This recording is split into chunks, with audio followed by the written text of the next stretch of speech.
আমার নাম সাবিনা ইয়াসমিন। সাবিনা ইয়াসমিন। জি। বয়স কত আপনার?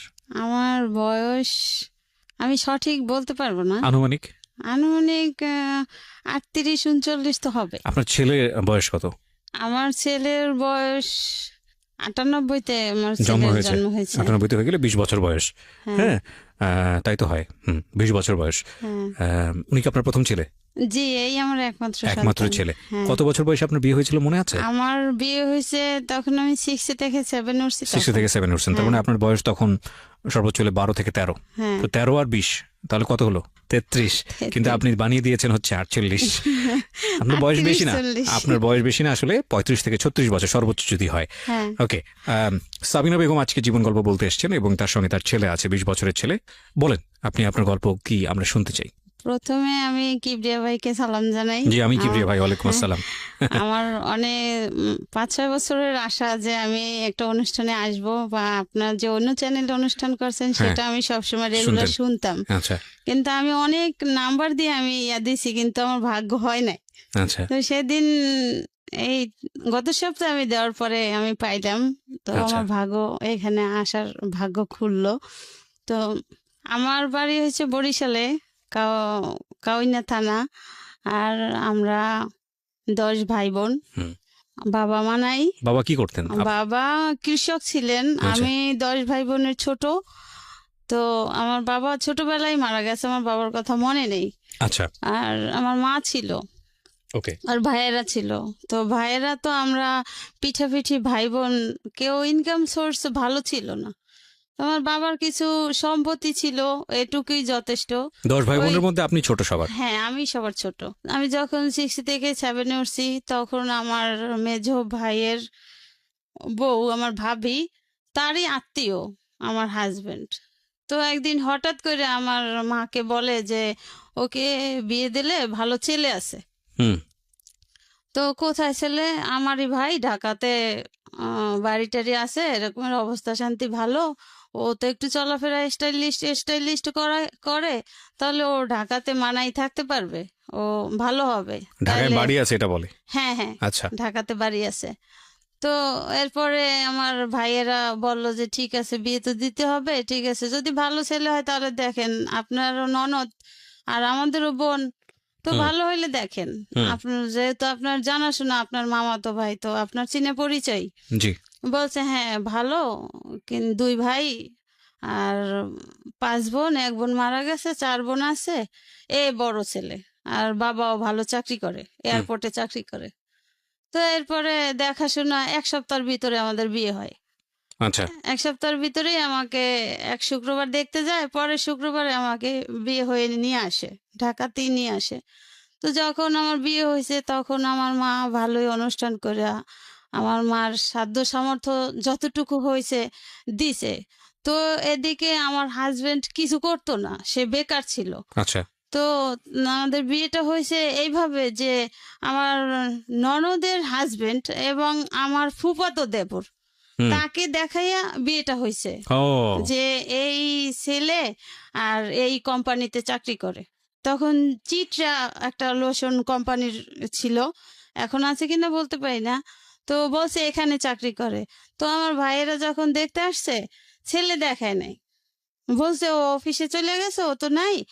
তো এইভাবে ঘুরে ফিরে আইসা পড়ছে। তো আমার ভাবির উপরে ডিমেন্ড করিয়া যে তাহলে তার যখন মামাতো ভাই, তো ভালো, আমার তো বাবা নাই, ভাইরাও অতটা ইয়া করে না। তো এভাবে করে বিয়ে হলো। তো এরপরে দেখি কি যে সে বেকার, সে কিছু করে না। ওই অফিসেই যদি একজন ড্রাইভারের দরকার হয়, তখন আর কি তারে আমার ওই ননদের হাজবেন্ড ডাকে। হুম। ওই অফিসে আমার ননদের হাজবেন্ড কাজ করে। তো সে ডাইকে নিত যখন আর কি লোকের দরকার হইতো এক্সট্রা। তো এইভাবে ঘোরাফেরা করে। তো আমার তো অতটা বয়স না, আমিও তো ছোট মানুষ। এরপরে এদের ফ্যামিলিও বড়, আর ঢাকা শহরে আইসা, আমি গ্রামের মেয়ে, ঢাকা শহরে আইসা আটকা পড়ে গেছি। আমার ভালো লাগতো না, আমি কান্নাকাটি করতাম। এরপরে আমাকে একবারে সে প্রথম থেকে 10 দিন পরে নিতে আয়, যে হুম। ঢাকা শহরে বিয়ে হয়েছে, এত দূরে সবাই যাব, একটা খরচের ব্যাপার স্যাপার, তো কয়েকদিন থাকুক, এরপরে নিতে আসি। তো আমার যখন নতুন অবস্থায় আমার কেমন জানি তাদের ভালো লাগতো না, এবং আমার হাজবেন্ডেরও তার মা যেটা বলতো সেটাই, মার কথা মতো। হুম। তো আমি যে তার নতুন বউ, আমার সাথে যে কিভাবে একটা আচরণ করা, কিভাবে একটা ওটা তার ভিতরে নাই। আচ্ছা। তো আমি না তখনই দেশে যেয়ে খুব কান্নাকাটি করতাম, কিন্তু কাউকে কিছু বলতাম না। তো কান্নাকাটি করতাম যে আমারে এত দূরে বিয়ে দিছে, কেমন জানি লোকটা। তো উম, ভালো লাগে না আমার। তো আমার মা ওটা কেয়ার করতো যে আমি তো সবার ছোট, তাহলে আমি এত কান্নাকাটি কেন করি। আর আমার হাজবেন্ডকে দেখলে আমি ভয় পাইতাম। হ্যাঁ। তো এরপরে মা জিজ্ঞাসা করতো কি সমস্যা, আমি কই আমার না যাইতে ভাল লাগে না, কেমন জানি আমার ওইখানে থাকতে ভাল লাগে না। তো আমার ভাই বলে কি যে তো ছোট মানুষ, বিয়ে হয়ে গেছে আর কোনোদিন তো তোমাকে ছাড়া থাকে না, এই জন্য ওর হয়তো থাকতে ভালো লাগে না। তো তুমি এই ব্যাপারে ওকে কিন্তু আশকারা দিও না। ছোট মানুষ, তুমি যদি এখানে থাকতে আশকারা দাও তাহলে আর শ্বশুর বাড়ি যাইতে চাইবে না। হুম। তো থাকতে থাকতে সয়ে যাবে, ঢাকা খোলামেলা থাকছে, গ্রামের বাড়ি খেলাধুলা করছে, এখন আটকা পড়ে গেছে, ওর ভালো লাগে না। তো এইভাবে করে মনে করেন 2-3 মাস থাকছি। দুই তিন 2-3 মাস থাকার পরে আবার আমি কান্নাকাটি করছি যাওয়ার জন্য, আমি মায়ের কাছে যাব, আমি এখানে থাকবো না। এবার আমার শ্বশুর আমাকে দিয়ে আসতো। শ্বশুর দিয়ে এসে আবার মনে করেন সপ্তাহ সপ্তাহ বা 15 দিন পরে আবার শ্বশুর গিয়া নিয়ে আসতো। আর আমার হাজবেন্ডের চলাফেরাটাও অতটা ভালো ছিল না, যে একটা স্ট্যান্ডার্ড ভাবে চলা, ঢাকা শহর, বাড়িঘর আছে, এরকমের যে চলাফেরা ওরকম আর না, সে একটু উগ্রপন্থীর লোক। এই জন্য আমার তেমন একটা ভালো লাগতো না। আর মনে করেন চোখ দুটো লাল লাল, আমার দেখলে খুব ভয় লাগতো। তো এইভাবে মনে করেন 5-6 মাস হয়ে গেল। 5-6 মাস হওয়ার পরে আমি কনসেপ্ট হইলো আমার এই বাচ্চা পেটে। তো এখন না আমি শুধু কান্নাকাটি করি, আমার ভালো লাগে না, আমার শরীর খারাপ লাগে, আমার খাইতে ইচ্ছা করে না, আমার বমি আসে। এইভাবে করতে করতে, কান্নাকাটি করতে করতে, তো আমার শ্বশুর খবর দিল আমার বাইরে যে তালই আমি তো এখন যাইতে পারবো না, তো আপনার বোন থাকতে চায় না, আয়সা নিয়ে যান, আবার গিয়া কয়দিন থাকুক, তারপরে আবার আমি গিয়ে নিয়ে আসবো। তো এইভাবে করে আমি অসুস্থ অসুস্থ, খাওয়া দাওয়া করতে পারি না। এরপরে আমার এক ননদ, মানে যেই ননদের হাজবেন্ডের ইয়াতে আমার বিয়ে হয়েছে, ওই ননদ আমাকে ডাক্তারের কাছে নিয়ে গেল। ডাক্তারের কাছে নেওয়ার পরে টেস্ট করার পরে বলছে আপনাদের সুখবর, কিন্তু আপনাদের যেহেতু আপনাদের ভাবি তো বাচ্চা মানুষ, এ কাজটা তো ঠিক হয় নাই। যাই হোক, এখন আপনারা সাবধানে থাকবেন, এর প্রতি যত্ন নেবেন। তো এই কথা শোনার পরে আমি কান্নাকাটি শুরু করে দিছি, আমি কিভাবে কি করব, এটা কেন হবে, এটা কিভাবে হবে, এভাবে আমি প্রশ্ন করি। তো এরপরে আমার ভাই আইসা আমাকে নিয়ে গেল দেশে। দেশে যাওয়ার পরে মনে করেন আমার স্বামী বেকার, তেমন একটা আমাদের কেয়ার করে না। সে তার মায়ের কথা মতো চলে, তার যখন মন চায় সে ঘরে আসে, না মন চায় না আসে, সে বাইরে থাকে, এভাবে করে। মানে সে বিয়ের আগেও যেভাবে কইরা আসছে, তো বিয়ের পরেও সেটাই করতেছে। তাকে বিয়ে করছে যে সে ঘরে আসবে, সে কাজ বাজ ঠিক মতো করবে, কিন্তু তার ভিতরে সেটা নাই। হুম। সে যে এখন একজন বাবা হতে যাচ্ছে, সে ওই ফিলটাও নাই। অনুভূতি তার নাই। তো সে আগে যেভাবে চলে আসছে ওভাবেই সে চলতেছে। তখনও কিছু করে না, কাজকর্ম করে না, না। তখনও সে কিছু করে না। তো এরপরে মনে করেন ওই যখন যেই কাজে কেউ ডাকে ওই কাজ করে। এমনি সে রেগুলারলি একটা চাকরি বাধা করা, সেটা সে করে ঢাকাতে না। কি বাড়ি ছিল? হ্যাঁ, ঢাকাতে বাড়ি কোথায়? আছে, কোথায়? এয়ারপোর্টে। এয়ারপোর্টের কোথায়, কোন এলাকায়? এয়ারপোর্টে রেল লাইনের ওই পারে মোল্লাটেক। আচ্ছা, ঠিক আছে, হ্যাঁ, বলেন তো। এরপরে মনে করেন আমার শ্বশুর বিমানে চাকরি করে এয়ারপোর্টে। তো এরপরে তো বাচ্চা পেটে, এখন আমি অসুস্থ, দিনে দিনে আরো অসুস্থ হয়ে যাচ্ছি, খাওয়া দাওয়া করতে পারতেছি না। এরপরে আমার ভাইকে খবর দেওয়ার পরে আমার ভাই এসে আমাকে নিয়ে গেল। নিয়ে যাওয়ার পরে এরপর কয়দিন পরে ওর বাবা গেছে, ওর বাবা যাইয়ে 2-3 দিন থেকে টেকে চলে আসছে, আমি আর আসি নাই। তো আমার ভাবিরাও বলে যে ছোট মানুষ, দেখো তুমিও নাকি তেমন একটা কেয়ার করো না, তুমি এরকমের করো, আমরা তো জানি যে তুমি ভালো একটা চাকরি করো, কিন্তু এটা যাই না, আমরা তো বিয়ে দিছি। এখন তুমি স্বামী, তুমি যদি চাকরি না করো আর যদি কাজ বাজ না করো, তোমার যদি ইনকাম না থাকে, তাহলে সে বউয়ের মূল্যটা কেমন থাকে। হুম হুম হুম। হ্যাঁ। তো এদিকে মনে করেন আমার শাশুড়ি নাকি আমাকে পছন্দ করতো না। এটা মনে করেন আমার শাশুড়ি আর শ্বশুর দুইজনে মানে কইরা, আমার শ্বশুর আমাকে পছন্দ করে নিছে, আর আমার শাশুড়ি চাইছিল তার বোনের মেয়ে আনতে তার ছেলের জন্য। তো এখন আমি যেটা মনে করি হয়তো সেজন্য আমার স্বামী এরকমের করতো আমার সাথে, বা সে তার মায়ের কথা শুনতো, হুম। মা যেভাবে বলতো সেইভাবে চলতো। তো এরপরে তো আমি দেশে যাওয়ার পরে এভাবে করতে করতে আমার হাজবেন্ড 2-3 বার গেছে, যাইয়ে আসছে।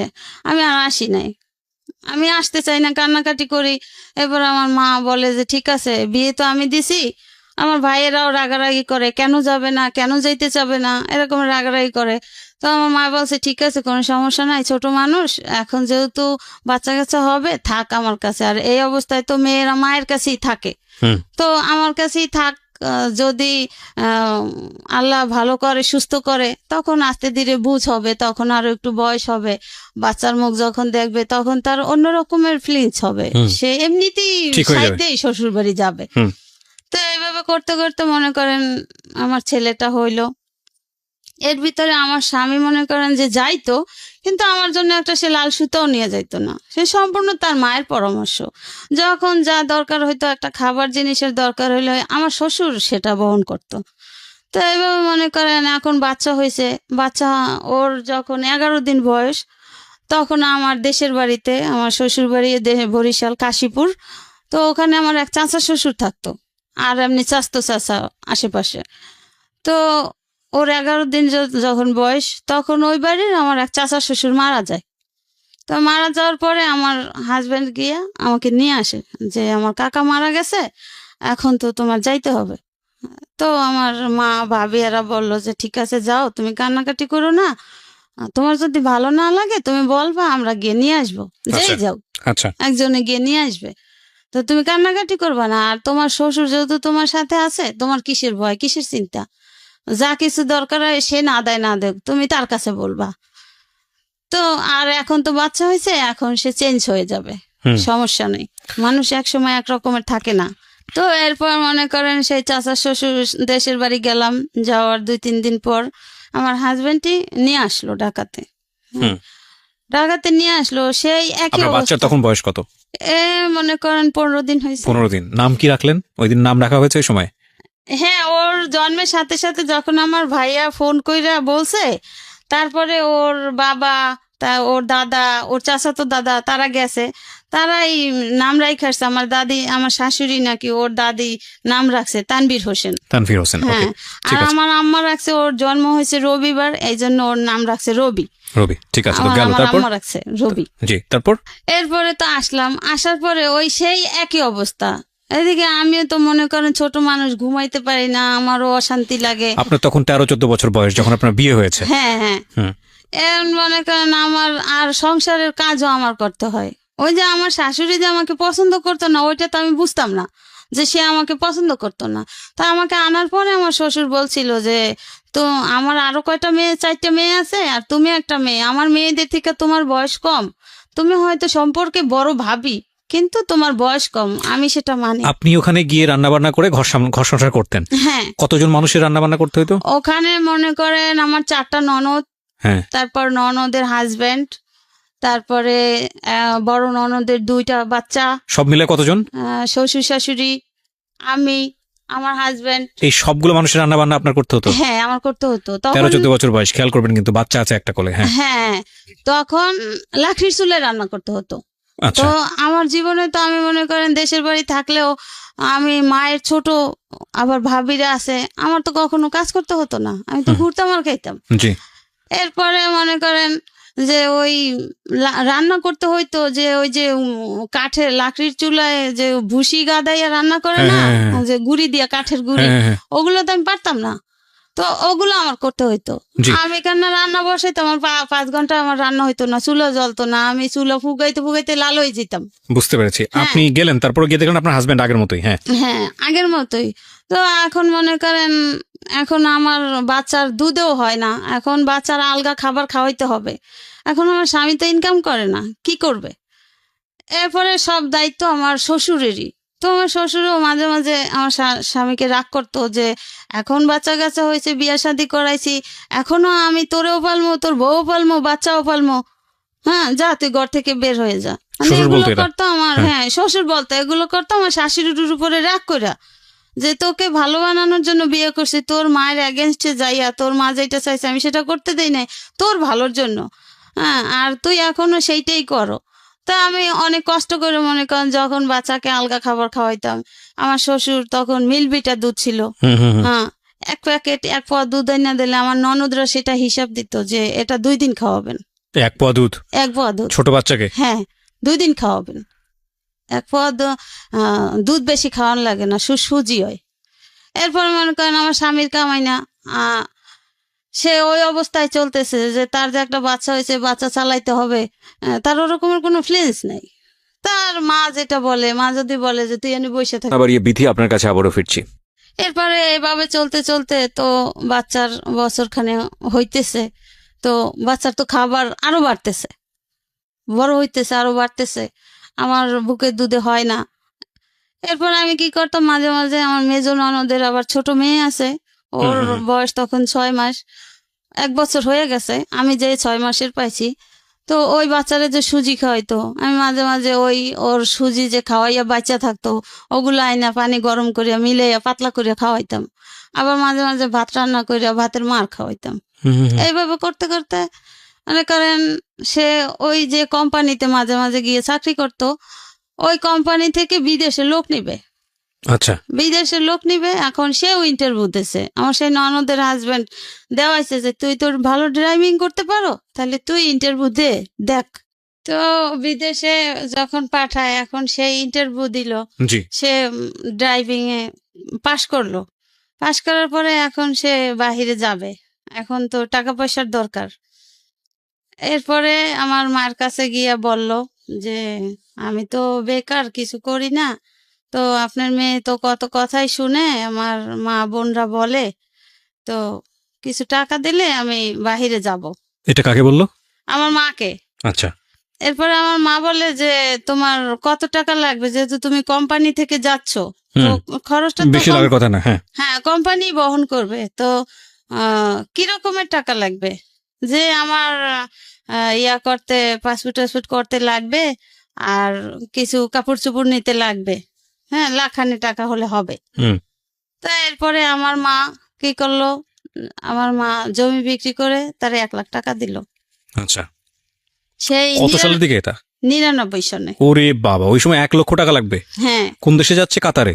না, তাহলে কুয়েত। কুয়েতে। আচ্ছা। হ্যাঁ, তো এরপরে আমার মা বলছে যে কতদিন লাগবে, যে এখন যেহেতু আমি ইন্টারভিউতে টিকছি, আমার তো ভিসা আইসা গেলে আমি চলে যাব, তো আমি 13 নম্বর সিরিয়ালে আছি, হুম তো তোমার কত দিনে লাগবে? হুম। যেহেতু আমার এই পরিস্থিতি, আমার স্বামী কিছু করে না, আমার 1 পোয়া দুধ আমার সন্তানকে 2 দিন খাওয়াইতে হয়, তাহলে আমি কষ্টে আছি না, আরো তো কান্নাকাটি করি, থাকতে চাই না। এরপরে আমার মা বলে ঠিক আছে, তোমার ব্যবস্থা হয়ে যাবে, তুমি ওদিক দিয়ে ব্যবস্থা করো। ওই সময় আপনার বাবা বেঁচে নাই? না, আমার বাবা তো আমি বলতে গেলে দেখি নাই। দেখেনি নাই? হ্যাঁ। আচ্ছা।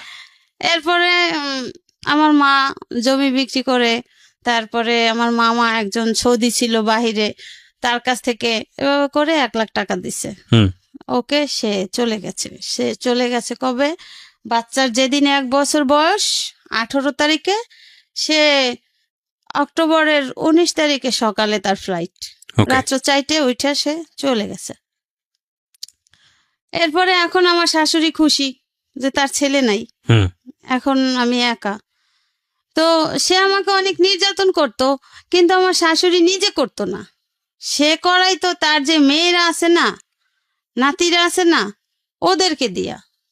যেমন মনে করেন রান্না করতে গেলে সেখানে হিসাব করত, কোনখানে কতটুকু কি খরচ করছি, বা মাছ মাংসের টুকরাটা পর্যন্ত ননদরা গয়না দিত, হিসাব করে দিত কয়জন লোক, এভাবে করত। খাবারের সময় আমি ঠিক মতো খাবার পাইতাম না, এভাবে করতো। তো এই কেয়ারটা আমার শ্বশুর করতো। অনেক সময় দেখা যেত আমার শ্বশুর খাইতে বসলে সে তার খাবারটা আমার জন্য রেখে দিত, আর মেয়েদেরকে বলতো যে দেখ ও তো সারাদিন কষ্ট করে, তোরা তো কেউ ওই কাছে থাকোস না, তো খাবার সময় একটু খেয়াল করে খাইস, ওর জন্য একটু রাখিস। আমি তো জানি যে তোর মা ওরে ভালোবাসে না, তোর মা ওরে কেয়ার করে না। যাক, কারণ যখন তোর ভাই নাই, তারপরেও তোর ভাই থাকতেও কিছু হয় নাই, এখন তারপরেও তোরা অন্তত পক্ষে নাতিটার জন্য একটু ভালোবাসিস। হুম। হ্যাঁ, সে তোদের একজন বংশধর, সে তোদের বংশ প্রদীপ, যে এই একটা ছেলে। তো আমার শ্বশুর এভাবে কেয়ার করতো, কিন্তু আমার শাশুড়ির দিনের দিন ওই অত্যাচারের মাত্রাটা বেড়েই যায়, কমে আর না। হুম। এরপরে মনে করেন আমার স্বামী গেছে 2-1 মাসে, আর টাকা টুকা পাঠায় নাই, গেল। এরপরে টাকা টুকা পাঠাইলে তার বাবার নামে পাঠাইতো। আচ্ছা। আর যাওয়ার সময় তার মা বইলে দিছে যে বউ যদি এখানে রাখতে চাও, আর বউ যদি এখানে থাকতে চায়, তাহলে আমি মা যেই কথা বলি সেই কথা কানে রেখে চললো, বউকে কখনো টাকা পয়সা দিব না, যা দরকার হয় আমি আছি, তোমার বাপ আছে। জি। হ্যাঁ। তো কিবরিয়া ভাই আরেকটা কথা, যে বাচ্চা যখন হয়েছে, বাবা তো সন্তানকে কিছু দিতে পারে। তো প্রথম ঈদ বাচ্চা হওয়ার পরে তো আমি বলি কি যে তোমার ছেলে, তুমি কি কিছু দিবা না ছেলেকে? ঈদ আসছে, এখন কিছু বলে না, কিছু না বলে তা আমি তো তারে জ্বালাই রয়েছি যে কালকে ঈদ, তুমি আমার ছেলের জন্য কিছু আনলা না যে, কেন? এখন আমাকে বলে কি, একটা নিঃশ্বাস ফেলায় বলে যে তুমি যা বলো, আমি যদি তোমার ছেলেকে কিছু আইনা দিই তা ঘরে অশান্তি হবে, শান্তি হবে না। আমি তো অশান্তিতে আছি, আমার আর শান্তি কোথায়? তোমার সন্তানকে তুমি দিলে অশান্তি হবে, এইটা কেমন কথা? এটা কি মানে বিদেশ যাওয়ার পরে? বিদেশে যাওয়ার আগে। আচ্ছা। হ্যাঁ, যাওয়ার আগে। এরপরে সে একটা জামা নিয়ে আসছে, ওখানে কাছে মার্কেট, সন্ধ্যার পরে একটা জামা নিয়ে আসছে, যেমন কালকে সকালে ঈদ, আজকে সন্ধ্যার পরে একটা জামা নিয়ে আসছে। তারও মন চায় যে তার সন্তানকে একটু কিছু দেখ, কিন্তু মায়ের ভয়ে দিতে পারতেছে না। আচ্ছা। এখন ওই শার্টটা কিনে নিয়ে আসার পরে আমার শাশুড়ি দেখেই আইনা তার মায়ের হাতে দিছে, আম্মা আমি এইটা আনছি ওর জন্য, আমার ছেলের জন্য। তুই টাকা কোথায় পাইছো? তুই যে কাজ করো না, তুই টাকা কোথায় পাইছো? কার কাছ থেকে ধার করছো? ধার করে আনো আর যা করো, আমি কিন্তু দিতে পারবো না, আমার কাছে জানি কেউ আসে না, এইভাবে কথা। এখন আমারে বলে যে দেখছো, আমি কিন্তু কাজ করছি, রঙের কাজ করছি। সে তো এইখানে সেইখানে যখন যেটা পাইতো ওইটা করতো, যখন যে ডাকতো।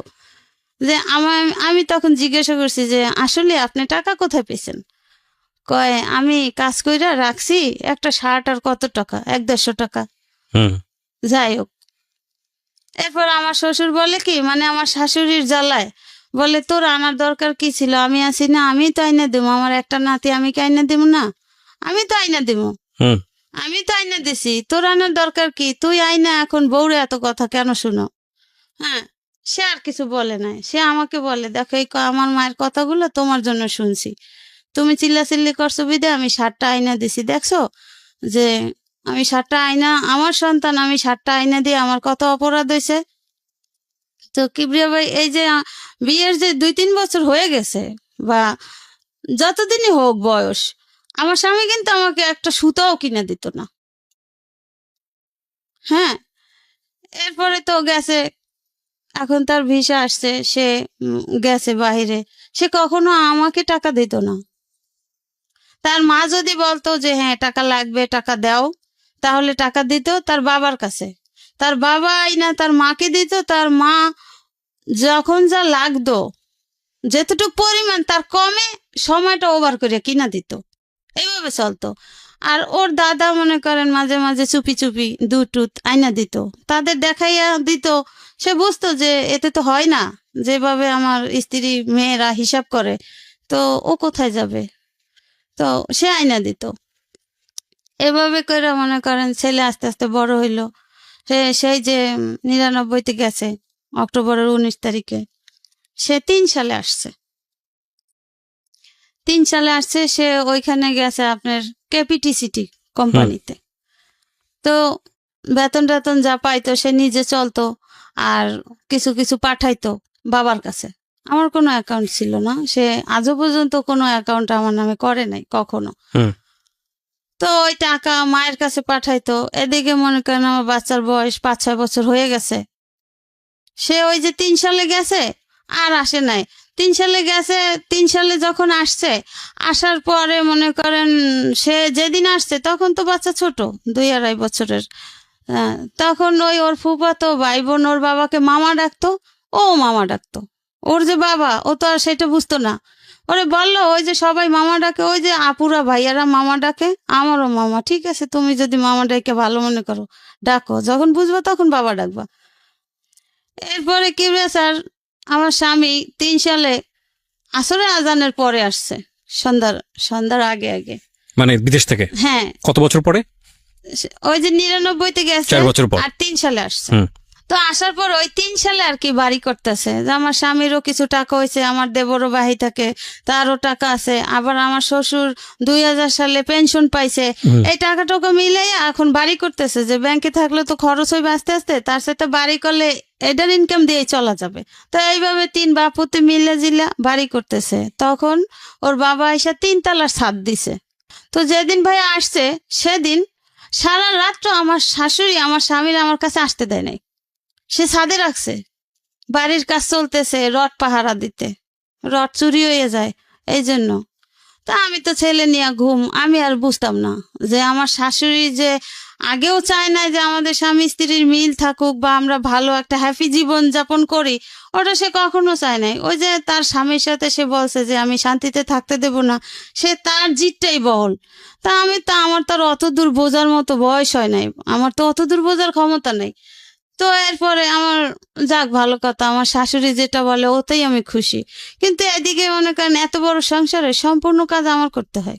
এর ভিতরে আমার শ্বশুর আমাকে হেল্প করে, মাঝে মাঝে সে থালাবাটি ধুইয়া দেয়, সে একটা কাজ কইরা দেয়, ঘরে দেখলো ময়লা সে নিজে ঝাড়ু দিয়ে দেয়। এইভাবে আমার শ্বশুর মারা গেছে, সে নাই। এরপরে মনে করেন আসলো, এখন রাতটা তো ওভাবে গেল, সে সারা রাত্র নিয়ে মা ভাই বোন মা সবাই গল্প করলো। হুম। হুম। আমি তো রাতের বেলা উঠে উঠে কিছুক্ষণ পর পর দেখি সে এখনো রুমে আসে নাই। ঠিক আছে, সে তার মায়ের সাথে গল্প করে করুক, আমি আমার ছেলে নিয়ে ঘুমায় আছি। তো এরপরে এখন দেখা যায় কি যে ওই দিনের বেলাও যে মনে করেন আমার হাজবেন্ড আমার কাছে আসলে যে তার একটা ভালো লাগা, ওই জিনিসটা আমার শাশুড়ি সহ্য হয় না। তখন এসে ডাকাডাকি শুরু করে দেয়, হ্যাঁ এই কাজটা কর ওই কাজটা কর, বোর কোনো কাজ নাই, রুমে যাইয়ে ঢুকছো, এই করছো সেই করছো।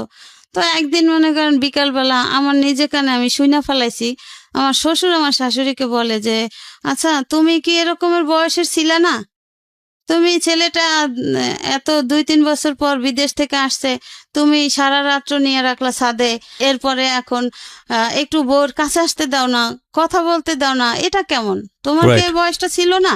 আপনার হাজবেন্ডই বা শুনতো কেন ওনার মার কথা? মা যা বলতে সেটাই শুনতো সবসময়? মা যেটা বলতো সেটাই শুনতো, আর সে তার খালাতো বোনকে পছন্দ করতো। ও আচ্ছা আচ্ছা, ঠিক হ্যাঁ, আছে। এখন মা বলতো যে ওই মেয়েই তোর জন্য আনবো, ওই মেয়েই তোর জন্য আনবো, যেভাবে হোক এরে তারাই দেবো, এরে রাখবো না। ও ওকে। হ্যাঁ, এটা তোর বাপের পছন্দ, আমার পছন্দতে আমি তোরে বিয়া দেব, আমি ওই মেয়েই আনবো, আমার বোনের মেয়েই আনবো তোর জন্য। হুম হুম। তো এইভাবে এই জন্য এইটা মনে করেন কিবরিয়া ভাই আমি অনেক পরে জানতে পারছি, ওকে, ওই যেই মেয়ে পছন্দ করতো ওই মেয়ের কাছ থেকে। ঠিক আছে। তারপর কি হলো? শ্বশুর বললো? এরপরে মনে করেন দিনের বেলা সে এরকমের করতো। এরপরে সে মায়ের সাথে রাগ কইরা আমার দেশের বাড়ি চলে যায়, আমাদের বাড়িতে। হুম।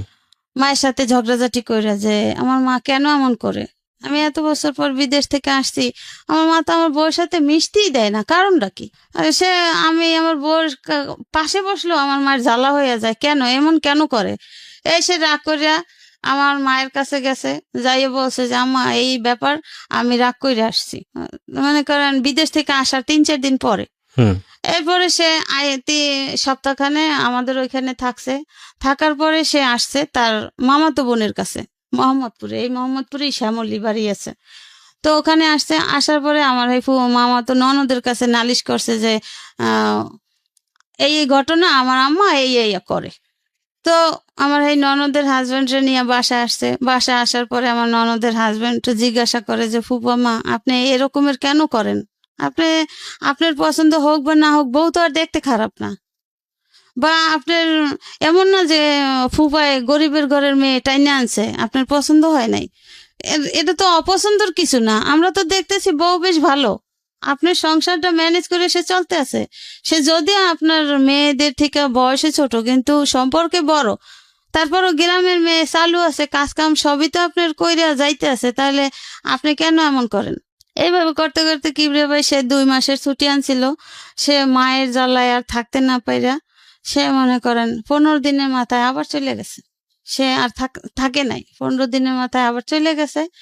যাওয়ার পরে যখন গেছে তখন আমারে বলছে কি যে যদি আমার মায়ের জ্বালা যন্ত্রণা সহ্য করে তুমি থাকতে পারো ছেলেকে নিয়ে তাহলে থাইকো, আর যদি না থাকতে পারো তাহলে তুমি চলে যাইও। এখন মনে করেন ওদিকে আমার বাবা নাই, আমার মা অসুস্থ, স্ট্রোক করে অসুস্থ হয়ে গেছে। তো আমার মায়ের সেবা কে করে? আর আমার ভাইরা আছে, সবাই বিয়ে শাদী করছে, সবাই সংসার আছে, সবারই মোটামুটি আয়। এখন আমি যে বাচ্চাটা নিয়ে যে বাবার বাড়ি যাই উঠবো, ওরকমের তো আমার টেক কেয়ার করার মতো আমার কেউ নাই, তাহলে আমি কোথায় যাব? আর এখানে যাই হোক আমার শ্বশুর তো আছে, আমার শ্বশুর আমার পাশে আছে, যাই হোক তার নাতির জন্য সেই দেখবে, আমার এত চিন্তা করার কিছু নাই। এইভাবে করে যে বলুন। যাওয়ার পরে মনে করেন এর ভিতরে সে আর আসে না বাংলাদেশে। এমনি মনে করেন টাকা পয়সা দেয়, ছেলের 5-6 বছর বয়স হয়ে যাইতেছে, ছেলে স্কুলে ভর্তি করে না। আমার শাশুড়ির কথা হচ্ছে সে সরকারি প্রাইমারিতে ভর্তি করবে। আর আমি বলি কি যে আপনার মেয়ের ঘরের নাতিরা তারা ভালো ভালো স্কুলে পড়ে, কলেজে পড়ে, তো আমার ছেলেটা কেন প্রাইমারিতে পড়বে? তার ঢাকা শহরে বাড়ি আছে, তার বাবা বিদেশে টাকা ইনকাম করতেছে, তো কেন সে প্রাইমারিতে পড়বে? তাকে একটু ভালো স্কুলে ভর্তি করা যায় না? আমি আমার ছেলেকে ভালো স্কুলে ভর্তি করব, আমি প্রাইমারিতে দেব না। এইভাবে করতে করতে মনে করেন ওর যখন 6 বছর বয়স তখন স্কুলে ভর্তি করে। এখন দেখে যে আশেপাশের মানুষও খারাপ বলে, ওর সাথে যত বাচ্চারা তাদের স্কুলে দেয়, ওকে স্কুলে দেওয়া হচ্ছে না। এরপরে ওকে সেই বাড়ির কাছেই কেজি স্কুলে দেয়, মোল্লারটাক স্কুল, ওই স্কুলে দেয়। দিলেও মনে করেন যে ওর বাবা যে টাকা পয়সা পাঠায়, ওর কোনো এক্সট্রা খরচ তারা দেয় না। স্কুলে মাস গেলে বেতন হইলে মনে করেন বেতনের বই দেখে তারা লেখা হিসাব করে তারা টাকা দেয়। এইভাবে করে, যাই হোক এইভাবে করতে করতে করতে করতে ওর বাবা তো ফোন দেয়, কথা বলে। হ্যাঁ, এর ভিতরে মনে করেন আগে তো চিঠির যুগ ছিল, ফোন টোন ছিল না, চিঠি দিতাম। তো ওই চিঠি দিলে তাদের কাছে চিঠি আসলে ওই চিঠি তারা পড়তো, তারপর আমাকে দিত যে চিঠিতে ছেলে কি লেখছে, আবার টাকা টোকা দিছে কিনা।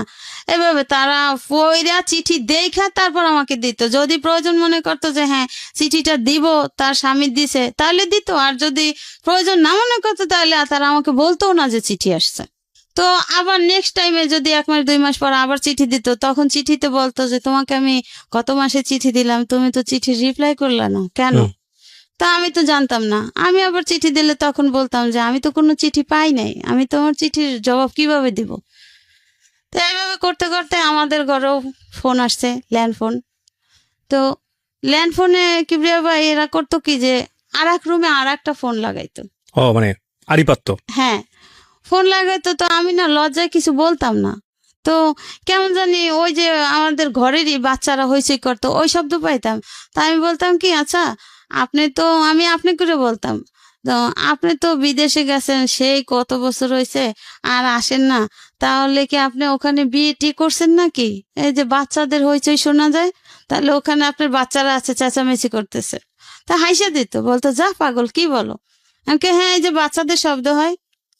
কয় না হয়তো তোমার ওখানে হয়তো ওরা ও আমার মানে ভাইদের বাচ্চা শব্দটা আপনার ফোনে চলে আসতো, পাস হ্যাঁ হইতো। হ্যাঁ, ওই যে পাশ থেকে আড়িপাতে, পাশের হ্যাঁ রুমে, হ্যাঁ হ্যাঁ হ্যাঁ, শুনতো। বুঝতে পেরেছি। তো এর ভিতরে একদিন আমি আর ওইটা বুঝতাম না, ওই বাচ্চাদের চেঁচামেচি ওইটাই শুনতাম, তারে প্রশ্ন করতাম, আমি আর কিছু বলতাম না।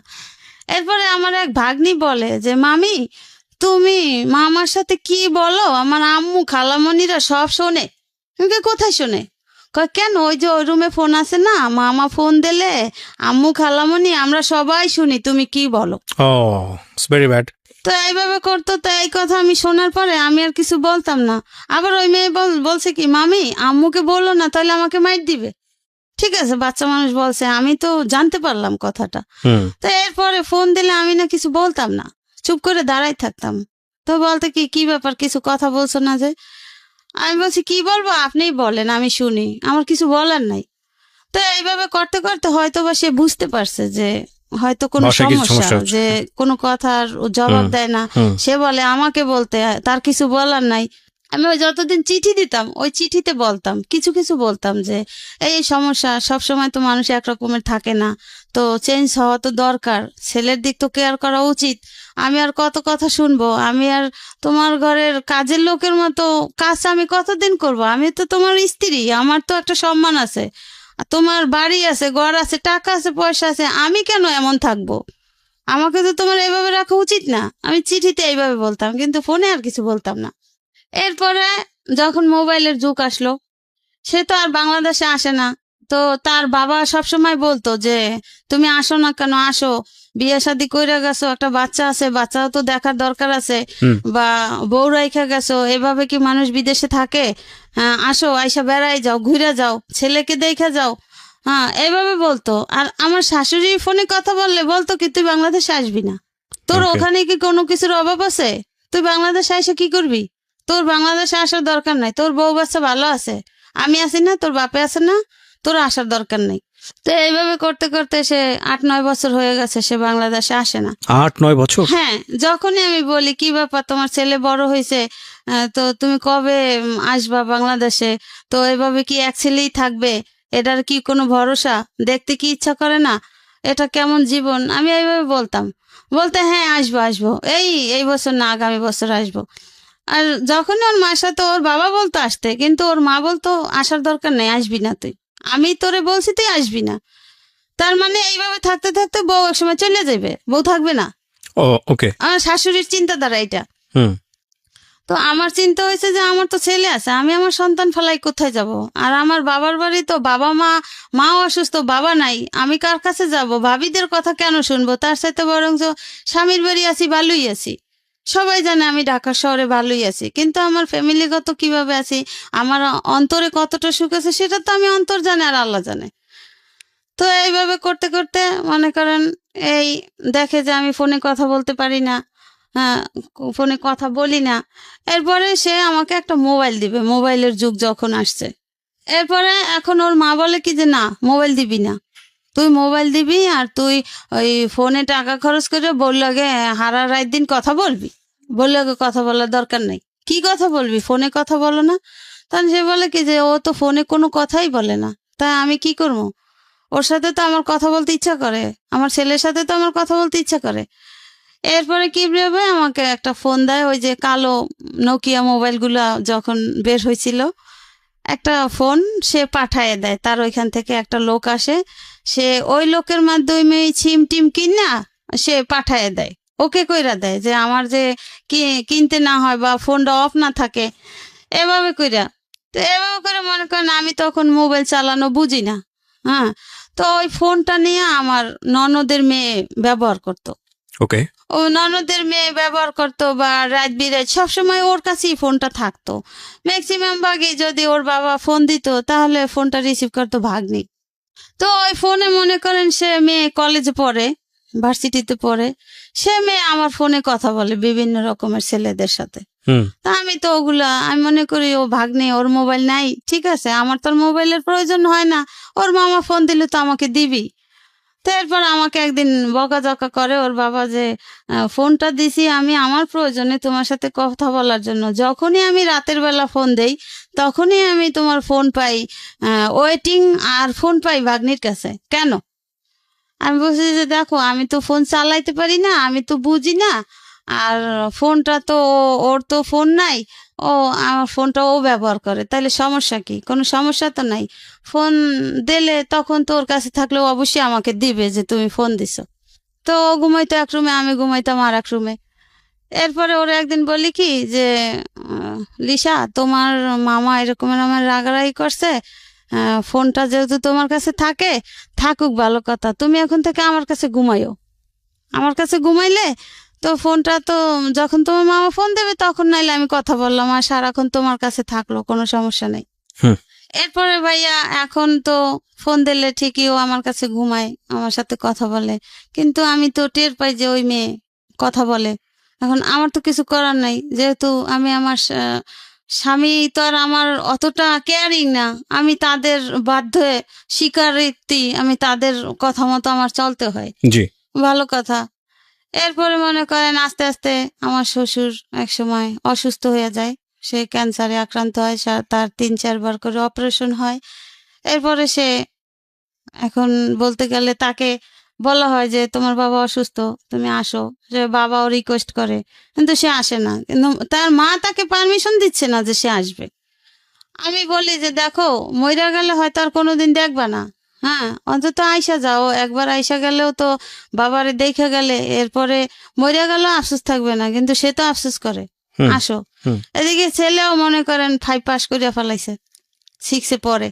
ওরে বাবা, সে তো বাবাকে দেখতে চায়। হ্যাঁ, ছেলে তো মনে করেন ওই যে 2.5 বছর রাইখা গেছে ছেলে, হুম। 3 সালে ওই যে মা এরকম করছে দেখে 15 দিন থাইকা চলে গেছে।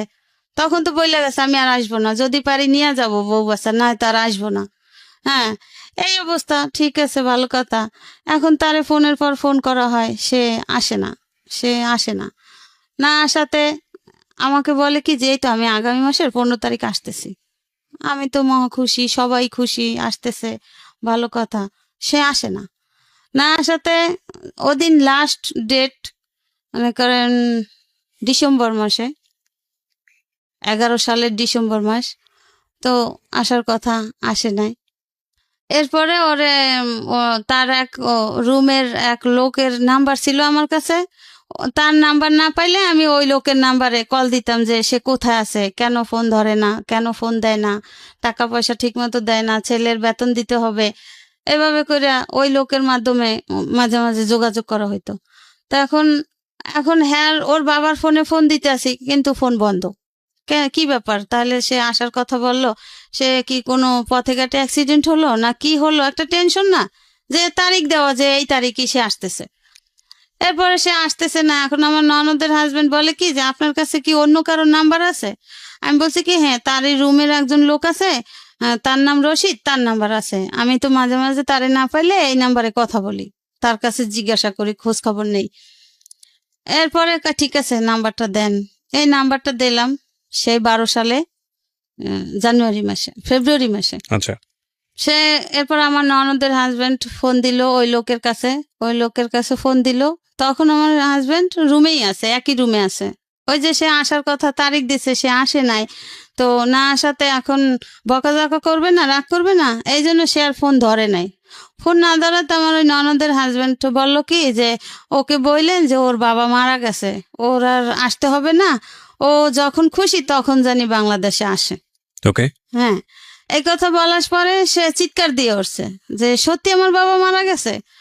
এখন আমিও তো পাশে, তখন আমি বলি কি ওই শোনেন না, আপনার ভাই কিন্তু কাঁদতে আছে, অবশ্যই আপনার ভাই রুমে আছে। And ওই লোকের জিজ্ঞাসা করে রশিদ ভাই আপনার কাছে কি ও আছে, মনির আছে? বলে হ্যাঁ আছে। আপনি না বললেন যে নাই?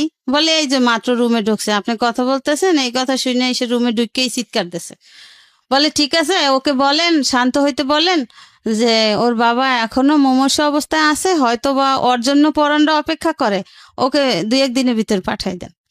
এরপরে মনে করেন তাকে ওই লোকটা তার টাকা টোকা দিয়া তাকে পাঠাই দিল। সে ফেব্রুয়ারি মাসে 17 তারিখ আসলো বাংলাদেশে, 12 সালে। সে যে 3 সালে গেছে আর 12 সালে আসছে।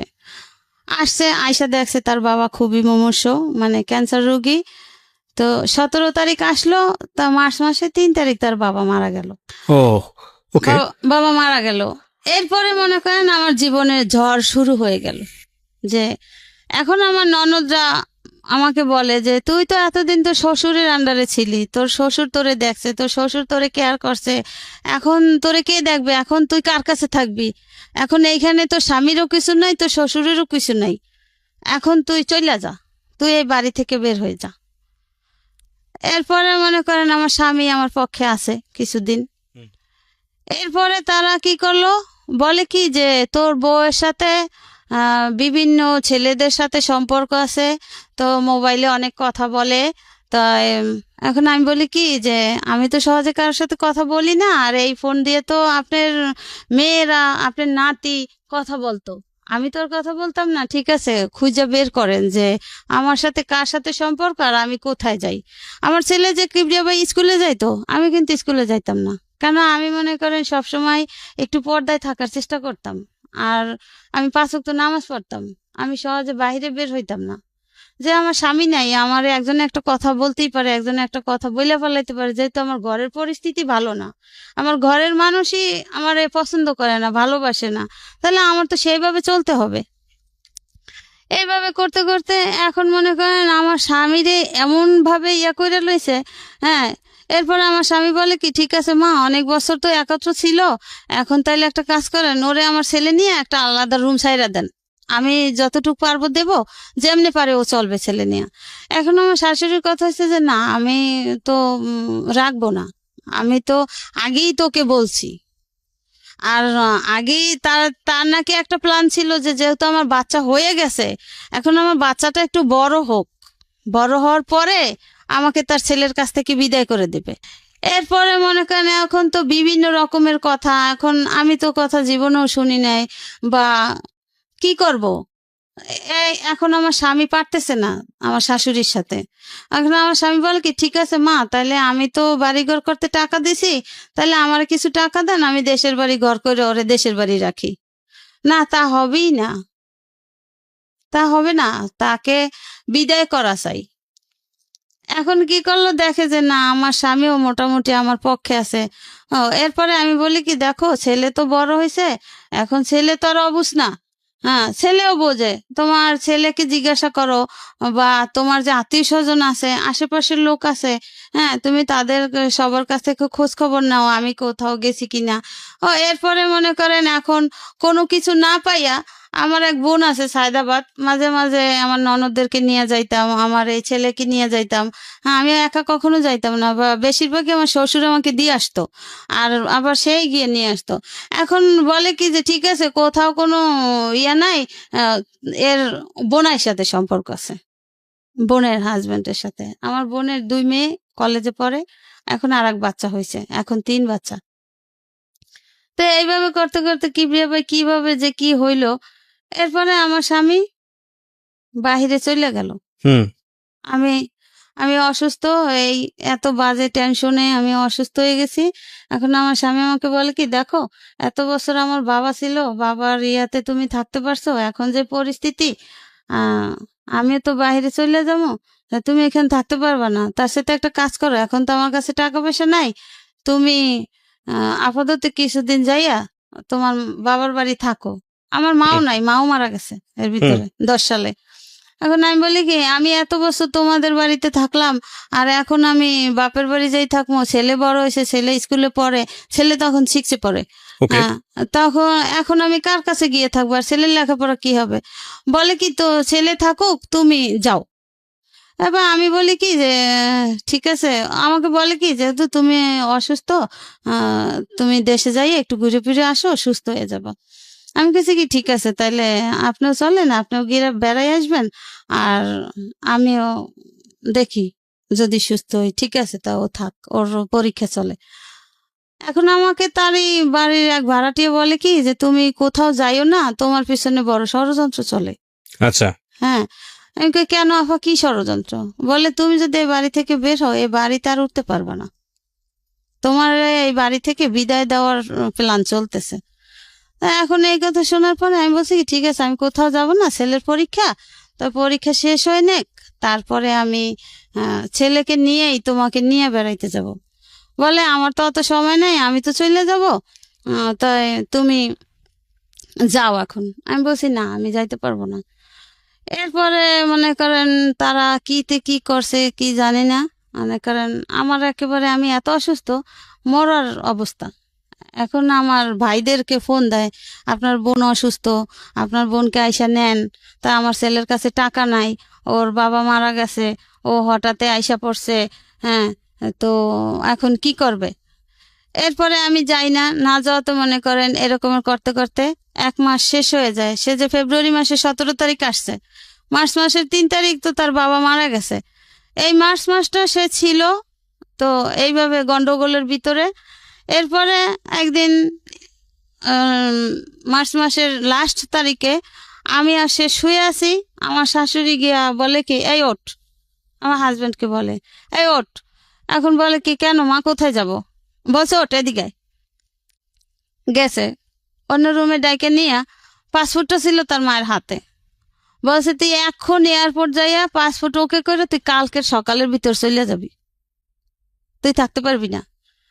এরপরে সে ঠিকই মায়ের কথা মতো সে ওইটা কইরা ওকে কইরা আসে যে সে চলে যাবে। আমি আর জানি না, আমাকে কিছু বলে না। এপ্রিল মাসের 1 তারিখ গ্যাসের সমস্যা, সকালবেলা আমাকে বলে কি, তুমি একটু পোলাও রান্না করো। আমি কই কি, এখন তো গ্যাস নাই, তাহলে তুমি পোলাও খাবা, আরো আগে বলতা, এখন তো গ্যাস নাই, তাহলে একটা কাজ করি, দুপুর দিক দিয়ে তো গ্যাস আসবে, হ্যাঁ দুপুর দিক দিয়ে পোলাও রান্না করে তোমার খাওয়াবো। হ্যাঁ, বলে তুমি ওই সময় পাবা না, আমি তো তখন থাকলে তো আমি খাবো। আমাকে থাকলে তো তুমি খাবো, মানে কোথায় যাচ্ছ? কয়, এই যে আমি কিছুক্ষণ পরে চলে যাচ্ছি। এই এপ্রিলের 1 তারিখ। এখন আমি তো এটা শুই না, আমি কান্নাকাটি শুরু করে দিছি। আমি কই, দেখো তোমার এই পরিস্থিতি, তোমার মা বোনরা এরকমের করে, তাহলে আমি ছেলেটা নিয়ে কি করব? আর না জানি আমার এরা মাইরেই ফেলাইবে, আমি থাকতে পারবো না। তাহলে তুমি আমার সাথে ওয়াদা করে যাও যে তুমি আবার কবে আসবা, তুমি কবে আসতেছো? এরপরে বলে কি, আমি তোমার সাথে ওয়াদা করলাম, আমার ছেলে বড় হয়েছে, আমি তো বাবা মারা গেছে এই জন্য আসছি, তো আমার ওইখানের চাকরির মেয়াদ শেষ। তো আমার এমনি মনে করো এই বছরের জুন মাসে আমি আসতাম, হয়তো একেবারে আসতাম না, হয়তো ছুটিতে আসতাম। তো এখন আমি যাই, তো জুন মাসে আমি অবশ্যই আসবো। আমি বলছি, না আমি তোমাকে বিশ্বাস করি না, তুমি এত বছরে আসো নাই, তোমার বাবাও এত রিকোয়েস্ট করছে, আমি এত রিকোয়েস্ট করছি, তুমি আসো নাই, এখন তুমি চলে গেলে, তোমার মা করে ইয়া, তোমার বোনরা করে ইয়া, তাহলে আমারও জানে রাখবে না, আমারও মেরে ফেলাবে, আমার ছেলেরও মেরে ফেলাবে, আর তুমি তো আর আসবাই না। এরপর আমার হাতে হাত দিয়ে বলে কি, না আমি তোমার সাথে ওয়াদা করছি, আমার ছেলে বড় হয়েছে, আমার ছেলের জন্য আমাকে আসতে হবে, আমি চলে আসব, আমি আমার ডেট শেষ জুন মাসে, আমি জুন মাসে ঠিক চলে আসবো। আমি বলছি, ঠিক তো? বলে, হ্যাঁ ঠিক। এরপর ঠিক ওই সময় ওর মা বলছে কি, তুই যে এই যাও, তুই আর বাংলাদেশে আসবি না, এটা আমার লাস্ট কথা। আর ওই যে বাজে কথা বইলা টইলা মোবাইল নিয়ে গেছে। এখন আমার স্বামী কয় কি যে, ঠিক আছে মা, আমি মোবাইল তোমার কাছে দিয়ে গেলাম, ও মোবাইলে কথা বলবে না। আর আমি জানি যে প্রায় সময় রাত জায়গা আমার সাথে কথা বলতো, আমিই কথা বলতাম। এখন তোমার যদি সমস্যা হয়, আর তুমি তো সেই শুরু থেকেই বলছো যে না, ফোনে কথা বলা যাবে না, ফোন দিতে না করছো, এবং ঘরে যে ফোন, সেই ফোনেও তোমরা আমাকে কথা বলতে দিতা না, তাও তোমরা বাহির থেকে শুনতা। আমি একটা চিঠি দিলে সেই চিঠিটা তোমরা ওর কাছে পৌঁছাইতা না, সেটা তোমরা গোপন করতা। এরপরে মনে করেন সে আবার জুন মাসের 25 তারিখ সকালবেলা হঠাৎ আইসা পড়ে। আসছে। হ্যাঁ, আচ্ছা। আইসা পড়ছে। আইসা বলে কি, আমি তোমার সাথে ওয়াদা করছি না, দেখছো আমি আসছি। আর আমার মা আমাকে যতই বলুক যে আসবি না, হুম। আমার ছেলে এখন বড় হয়েছে, আমার সংসার দরকার আছে। আইসা পড়ছে। কিবরে ভাই আসার পরে মনে করেন কয়েকটা দিন সে ভালো ছিল, আমাদের সম্পর্কটা ভালো ছিল। এরপরে যে কি দিয়া কি হয়েছে আমি বলতে পারি না। এরপরে আমার শাশুড়ি আমাকে দেশে নিয়ে দিয়ে আসছে। দিয়ে আসার পরে আমার স্বামী বলে কি, ঠিক আছে তুমি কিছুদিন থাকো, আমি তো আছি। এরপর 2 মাসের মধ্যে সে আবার আমাকে দেশে রাইখা, কোনো খোঁজ খবর নাই, কোনো খোঁজ খবর নেয় না। ছেলে এদিকে ওরে রাইখা দিছে, ওরে রাইখা আমাকে নিয়ে গেছে যে অসুস্থ, সে দেশের বাড়ি হাঁটাচলা করে সুস্থ হবে, মানে মিথ্যা বাহানা। এরপরে যাওয়ার পরে ছেলে রাইখা দিয়েছে, ছেলে রাইখা দেওয়ার পরে মনে করেন সন্ধ্যার পরে ওর যে ফুফাতো ভাই, ওকে বলে যে তোর মায়েরে তো বাড়িতে বের করছি, এবার তুইও যা, তুই যেদিক পারো সেদিক যা, তুই তোর মায়ের সাথে যাও নাই কেন? তো ওরে তো নেয় নাই, ওরে বলছে কি যে, আমি ওকে বলছি বাবা তুমি থাকো, আমি কয়েকদিন পর আসবো, আমি তো দেখো অসুস্থ। তো অসুস্থটা কি ভাইয়া, আমার এদিকে ডায়াবেটিস ধরা পড়ছে, তো এই জন্য আমি খুব উইক, ক্লান্ত হয়ে গেছি। এরপরে দেশে থুই আসে সে কিছুদিন পরে, আগস্টে না জানি অক্টোবরে আমার দেশে দিয়ে আসে। হ্যাঁ, আমার আবার জন্ডিজও হয়েছে। এইসব মিলে জিলে আমাকে দেশে দিয়ে আসে তার মায়ের সাথে নিয়ে। তারপরে দেশে দিয়ে আসার পরে আমাকে ডিসেম্বর মাসে সে চলে যায়। সে আমাকে যেদিন চলে যায় সেদিন আমাকে ফোন দিয়ে বলে কি যে, আসসালাম তো সংসার করার জন্য, বাংলাদেশে আর থাকতে পারলাম না, আমি চলে গেলাম, তুমি ওখানেই থাকো। হ্যাঁ, এটা বললে চলে গেছে। আর তার কোনো খোঁজ খবর নাই, সে কোনো খোঁজ খবর নেয় না। আর কোনো ছেলেও আমার কাছে আছে। এদিকে আমার বড় ভাই ছিল, বড় ভাই মারা গেছে।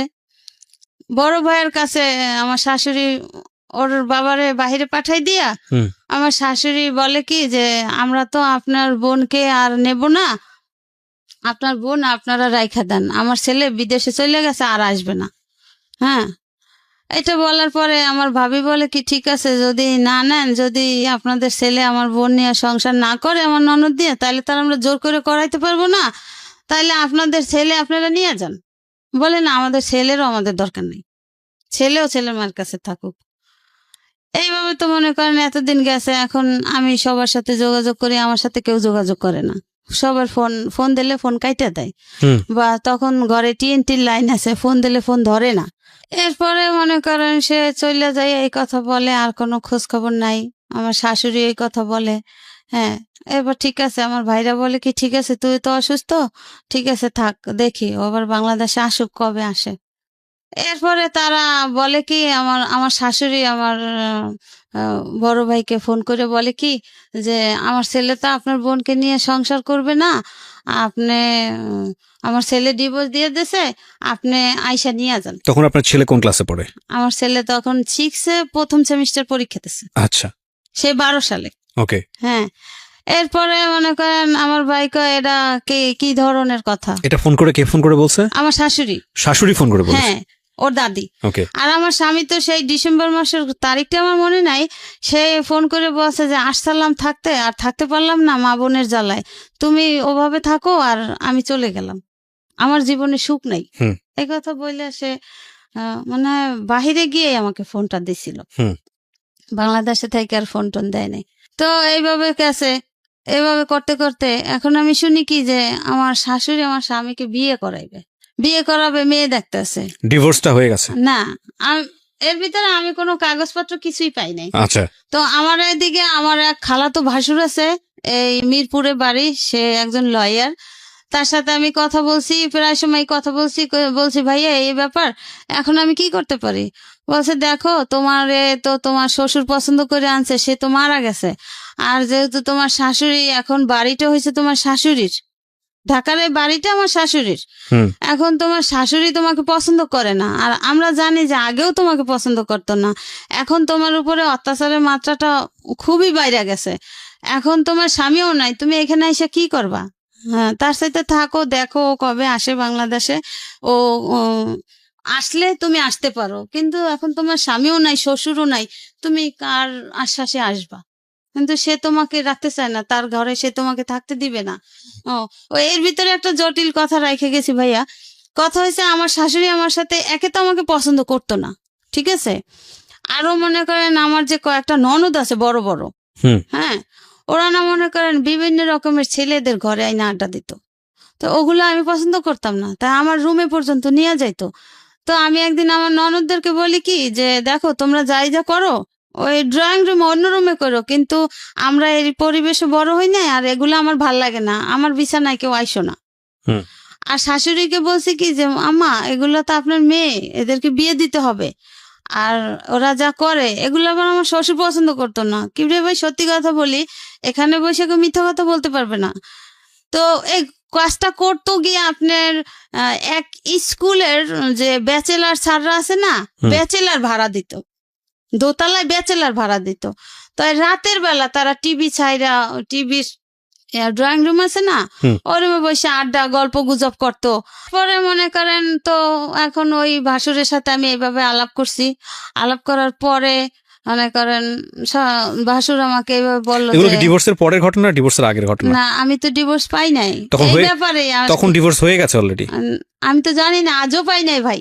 মানে এই ঘটনার পরেও আপনি এগুলো কন্টিনিউ করে গেছেন? ডিভোর্স আপনাকে জানাইছে আপনার ভাইকে, হ্যাঁ, তো আপনার ভাই আপনাকে বলেনি যে এটা এটা করেছে?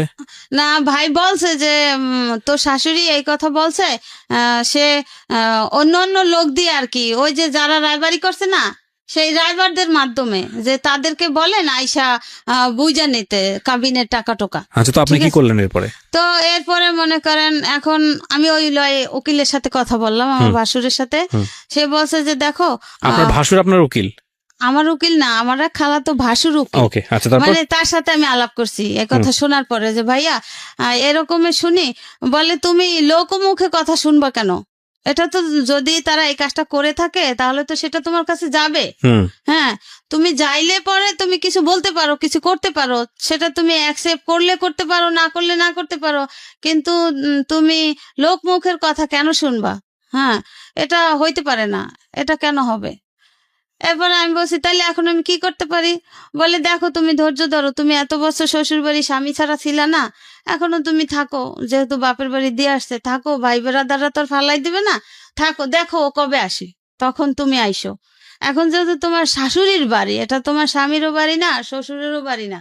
এখন যেহেতু তোমার এখানে অ্যাকসেপ্ট করতেছে না, সে পছন্দ করে না, আগেও করে না, এখনো করে না, তো এখন তুমি এখানে এসে কি করবা? যাক, তুমি ওখানে থাকো। এই আমার ওই ভাসুর বলল যে এটা তো তুমি পাও না, তুমি লোকমুখের কথা কেন শুনবা? এটা তো যদি সত্যিকারই হয়ে থাকে তুমি তো এটা পাবা, তোমার কাছে যাবে, পিয়ন নিয়ে যাবে। হুম। হ্যাঁ, যাক, ভালো কথা। এরপরে সে 15 সালে আসছে, আমার স্বামী 15 সালে আসছে, সেই 12 সালে যাইয়া আবার 15 সালে আসছে। আসার পরে আমি মনে করেন লোকের কাছে শুই না, আমি ছেলেকে নিয়ে আয়সা পড়ছি। হুম। আয়সা শুনি কি যে সে যেদিন আসছে তার পরের দিনে আমার শাশুড়ি তাকে লুকাইছে, মানে আমি যেন আসলে না পাই বা বাড়িতে না উঠতে পারি, এই জন্য সে কুয়াকাটা তার বোন আছে, বোনদের বাড়ি পাঠাই দিছে। আচ্ছা, হ্যাঁ, লুকানোর পরে কি হয়েছে? এরপরে আমি মনে করেন তাদেরই আত্মীয় স্বজনরা আমারে ফোন করে বলছে যে ও তো আসছে, ও এরকমের এইখানে আছে। তো যেহেতু তুমি ঢাকাতে যাইতে নিয়েও শুনলা যে নাই, তো তুমি তোমার স্বামীর কাছে যাইতে পারো, যে গিয়ে দেখো যে কি বলে। হুম। এরপরে আমারে তারা ঠিকানা দিল, যাদের বাড়ি আছে তারই ভাই আমারে ঠিকানা দিল যে ভাবি তোমার তো ছেলে বড় হয়েছে, তোমার ভয় কি, তুমি ছেলে নিয়া যাও ভাইয়ার মুখোমুখি হও, কি বলে সেটা শোন। বলুন। এরপরে ভাই আমি সেই কুয়াকাটা আমার এই ছেলে নিয়ে গেলাম। হুম। হুম, যাইয়ে দেখি কি যে সে শোয়া, সে ওইখানের এক আর্মিতে আগে চাকরি করতো, সে রিটায়ার্ড। ওই এক বুড়া আঙ্কেলকে নিয়ে গেলাম। নিয়ে যাওয়ার পরে আঙ্কেল জিজ্ঞাসা করলো যে তুমি কি এই মহিলাকে চিনো, তুমি কোথা থেকে আসছো? কয় আমার বাড়ি ঢাকা। বলে তাহলে তুমি কি এই ছেলেটা, এই মহিলা চিনো? কয় হ্যাঁ। কারা কারা? কয় আমার স্ত্রী সন্তান। আমার স্ত্রী সন্তান? কয় তোমার স্ত্রী সন্তান শিওর? কয় হ্যাঁ। কয় তাইলে তুমি, স্ত্রী সন্তান তোমাকে খুঁজতে আসছে কেন, তুমি এখানে কেন? বলে আমি খালার বাসায় বেড়াইতে আসছি। হ্যাঁ, বলছে বেড়াইতে আসছো, তাহলে তোমার স্ত্রী সন্তান তোমাকে খোঁজে কেন? তা স্ত্রী সন্তান কোথায় থাকে? বলে সে তার বাবার বাড়ি থাকে। তাহলে তুমি, তুমি কোথায় থাকো? তাহলে আমি তো বিদেশি ছিলাম, আমি আসছি, আমি আয়সা খালার বাড়িতে আসছি, খালা তো ভাইয়ের বাড়িতে আসছি, বেড়াইতে আসছি। যে বেড়াইতে আসছো, বউয়ের সাথে যোগাযোগ করো নাই? বলে যে না, আমার মা নিষেধ করছে। এটা কি মা ভক্তি নাকি কি বলবো এটাকে জানি না, মানে স্টুপিডিটির একটা সীমা থাকা উচিত। হ্যাঁ, বলেন তারপর। এরপরে মনে করেন লুকাই লুকাইয়া এরপরে ওইখানের লোকজন, ওই হেই আর্মির যে ওই কাকা মনে করেন আরো লোকজন ডাকছে, বা ওই যে খালাতো ভাইয়ের বাসায় গেছে। হে মানে হেরা ভাই বোনা, ওরা ভাই বোনেরা সবাই বসছে। হুম। বসার পরে বলছে যে তুই এইভাবে লুকোচুরি কেন করো, তুই কি বউ রাখবি না রাখবি না? বলে কি যে না, আমি আমি তো, আমার মায় তো আমার বিয়া করাইবে, আমি তো এরে নিয়ে বাসায় উঠতে পারবো না, আমার মায় এরে নিয়ে বাসায় উঠতে দেবে না। হুম। তাহলে তুই কি করবি? ওই আর্মি কাকা জিজ্ঞেস, তাহলে তুমি কি করবা? তুমি কি এই বউ নেবা না কি আমরা পুলিশ খবর দিব তোমাকে? এখন বলে কি না না কাকা, আমি নেব, আমি আমার স্ত্রী সন্তান নেব। এই কইয়া ঠিক আছে, মিল টিল হয়ে গেছে। সেই বিকালবেলা, সে বিকালবেলা তখন আর কি ওর মায়ের ফোন দিছে, ওই কাকাই ওর বাবার নাম্বার দিয়ে ফোন দিছে। ফোন দেওয়ার পরে ওর মা, ওর দাদি বলে কি যে আমি, ও যদি ওই বউ নিয়ে আসে আমি আমার ঘরে উঠতে দেব না। আমি ও বউ আগেও মানি না, এখনো মানি না, এখন তো মানার কোনো প্রশ্নই আসে না। আমি তো বউ বের করিয়ে দিছি বাড়ি থেকে, আমি কি বাড়িতে উঠানোর জন্য বের করছি? আমি তো বের করার জন্যই বের করছি। আমি মানি না, আমি আমার ছেলেকে আমার পছন্দ মতো বিয়ে করাবো। হুম। এরপরে তারা জিজ্ঞাসা করলো যে তোমার মা তো এটা বললো, এখন এটা তো তোমার স্ত্রী, তোমার সন্তান, তোমার মা কি করলো ওটা তো দেখার দরকার নাই, তোমারটা তোমাকে বুঝে নিতে হবে। বলছে হ্যাঁ, আমি স্ত্রীর সন্তান নিয়ে ঢাকাতে যাব। ঠিক আছে, ভালো কথা। এরপরে তারে শিখাইয়া দিল না কি করলো, সে সন্ধ্যার পরে সারাদিন এই ছেলে নিয়ে ঘুরলো, আমার সাথে কথা বললো, কথা টথা বলার পরে সে সন্ধ্যার পরে ওখান থেকে পালাই আইসা পড়ে আমাকে, আমার ছেলেকে রাইখা ওখান থেকে তার ওই খালাতো ভাইয়ের বাসা থেকে পালাই আইসা পড়ে। এখন তারে ফোন দেয়, তার ফোন বন্ধ। সে পালাইয়া আইসা কোথায় আসে, তার আমতলি, আবার তার বোনের শ্বশুর বাড়ি আছে ওখানে।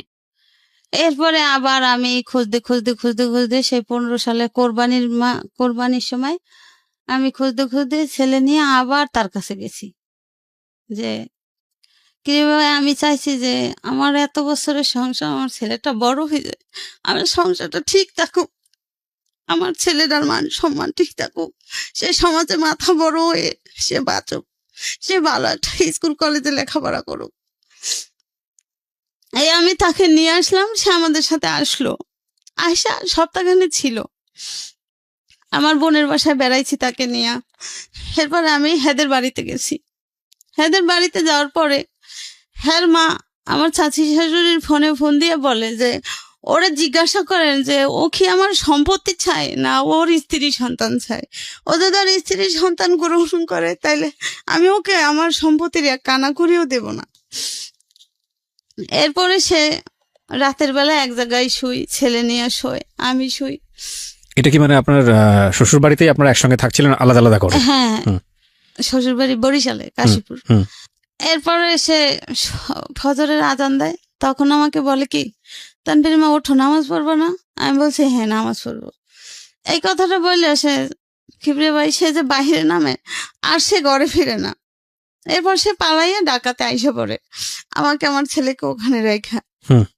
এখন আমার চাচি শাশুড়ি বলে কি আমার সেই চাচা শ্বশুর বাহিরে থাকে থাইল্যান্ডে। এখন আমার চাচি শাশুড়ি বলে কি যে তোমরা বাড়িতে চলে যাও, আমি ঢাকা যাব। এদিকে তার আবার আমার চাচা তো দেবর একটা মেয়ে নিয়ে ঢাকাতে এসে পড়ছে, এই খবর জানতে পারছে, এখন সে ঢাকাতে আসবে। এখন আমি কার কাছে থাকবো? এরপর আমি আমার বাবার বাড়ি চলে যাই।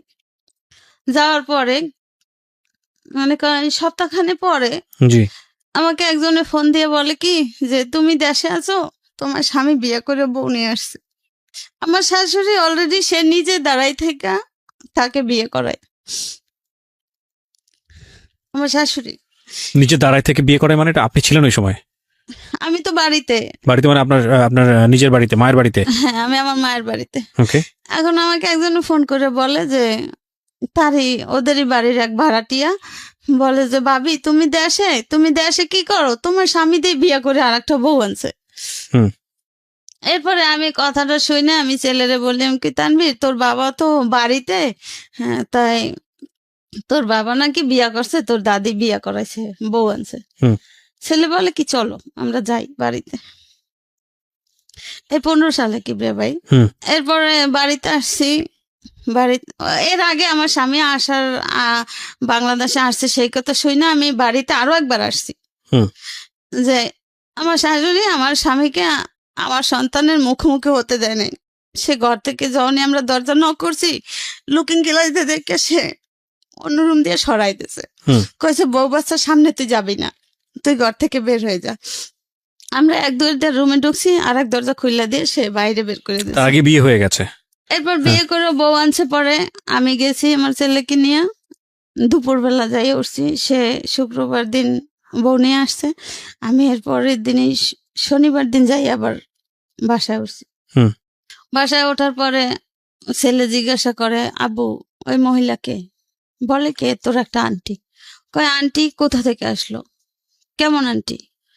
বলে কি যে তোর আন্টি। কয় আন্টির পরিচয় তো দিবা, আন্টি কিরকমের আন্টি, কোথাকার আন্টি, কই থেকে আসছে? এখন সে কথা বলে না। এখন আমার ওর দাদি ওইটা বলে কি যে এটা তোর আব্বু বিয়া করছে, তোর আব্বুরে বিয়া করাইছি। ওই সেই মেয়ে নাকি ওর নতুন কোনো বউ? নতুন অন্য কোনো মেয়ে। আচ্ছা।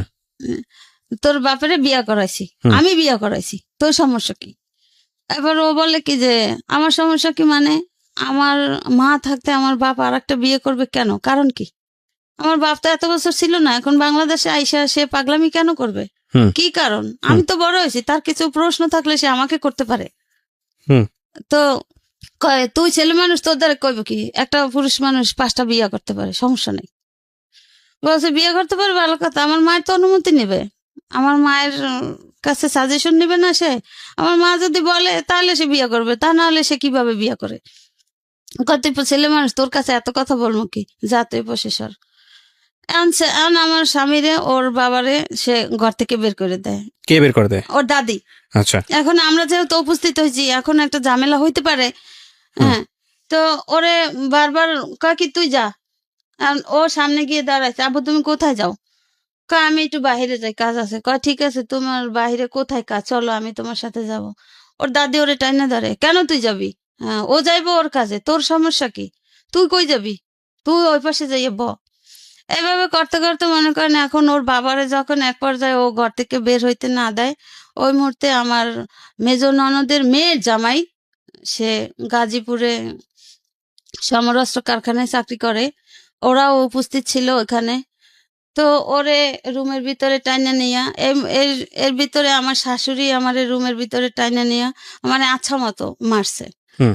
এরপরে ওই তার মেয়ের নাতি জামাই ওরে ঘুষিয়েতে ঘুষিয়েতে ওরে বিছানার উপরে বেউস করে ফেলাইছে। হুম হুম এভাবে মারধর করিয়া রুমের ভিতরে তালা মেরে দিয়া তারা থানায় যাইয়ে পুলিশ নিয়ে আসছে।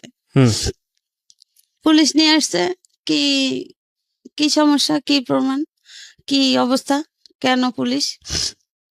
এখন বলে কি যে আমরা এই বউ সাইডে দিছি, এরপর বউ আইয়া জ্বালাতন করে, আমাদের বউ আইয়া আমাকে ডিস্টার্ব করে। হুম।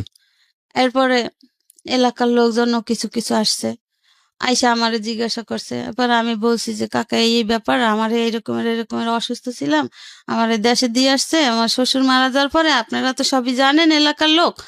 তো এখন আমি আসছি, আমি আরো 2বার আসছি, তখনও আমার ঘরে উঠতে দেয় না আমার শাশুড়ি। আমার স্বামী লুকায়ে লুকায়ে গেছে, আমি এইভাবে তারে খুঁজে খুঁজে আনছি, এখন সে আইসা বিয়া করছে। হ্যাঁ, এখন আমার সাথে এরকমের হয়েছে। তোমার তোমার সাথে কি কোনো ডিভোর্স হয়েছে? আমি বলছি না কাকা, আমি এরকমের কোনো প্রমাণ, কোনো কাগজ আমি পাই নাই। বলছে কত বছর? আমি বলছি এই যে তানভীরের দাদা মারা যাওয়ার পর থেকে 12 সাল থেকে এই ঘটনা। হুম।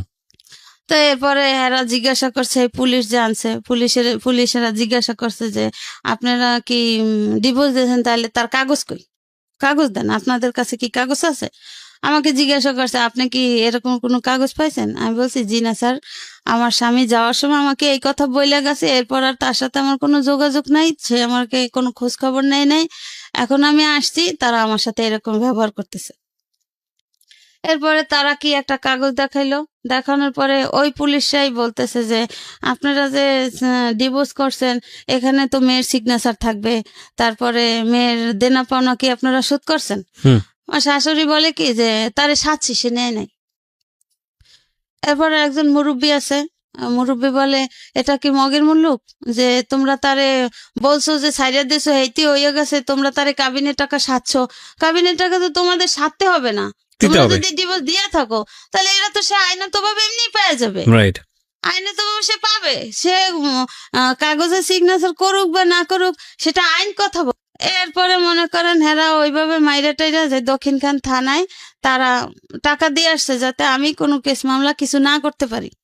হ্যাঁ, তো আমার এই অবস্থায় ওইখানের একজন লোক নিয়ে গেল, আমি তো থানা টানা চিনি না, এরা নিয়ে গেল বিকাল দিক দা, এই মারামারি তো করছে দুপুর দিক দা।